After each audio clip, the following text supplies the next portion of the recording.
hindi ako takot mamatay. Pero hindi din ako nagmamadali. Marami pa namang cameraman dito, no? Pwede na silang mauna. Tsaka ang prinsipyo ko sa buhay ko, ladies first, no?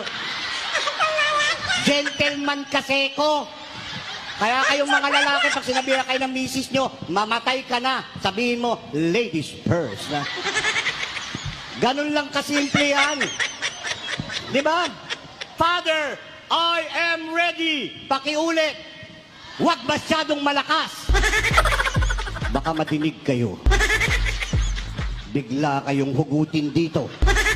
Pakibulong na lang. 1, 2, 3.